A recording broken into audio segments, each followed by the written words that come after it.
This is the saga of three travelers. Deep in the forests of the Pacific Northwest, close to the settlement of Seattle, lived two Jarl with their clans.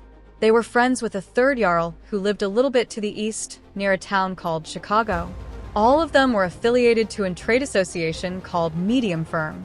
Their names were Hildegard the Brave, Lagertha the Fierce, and Jorundr the Wise. On a dark, rainy, winter night, Jorundr regaled to Hildegard and Lagertha, through the powers of long-distance communication provided by their seers, about distant lands full of amazing people who got together to learn about the powers of insight through charts.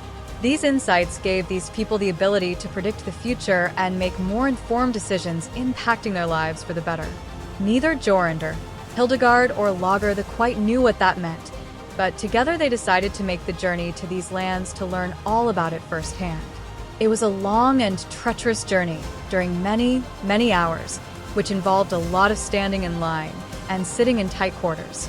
The boredom was almost too much for them to bear, and when they finally arrived in the distant land of Denmark, they soon learned that the sun had arisen once more, which didn't align with their biological clocks at all.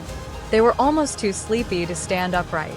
Exhausted from the trip, Hildegard, Lagertha, and Jorundr stumbled into the long house where the people were gathered.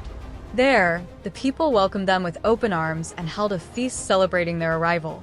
They implored the travelers to tell them about their travels and their experiences, and in turn the people told them all about their capability that the travelers had heard so much about, the ability to get insights through charts. Suddenly, it dawned on the travelers. The people were, of course, speaking of the power of trade intelligence. Their ledgers containing information about goods such as coins, swords, and silks that they shipped between regions like Greenland, Iceland, and Denmark were a treasure trove of insight. Visualizing this information on charts helped process the large amount of information stored in these ledgers. One person even suggested visualizing this information using a round visualization, divided in slices with various colors, much like a pie, but after a night of feasting, that person was never seen or heard from again. Up to this day, the travelers are not entirely sure what happened to that person, but they learned quickly to never suggest the use of such a pie chart. And so, at the culmination of the gathering, the three travelers stood before the crowd and shared what they knew about this power of trade intelligence through data visualization.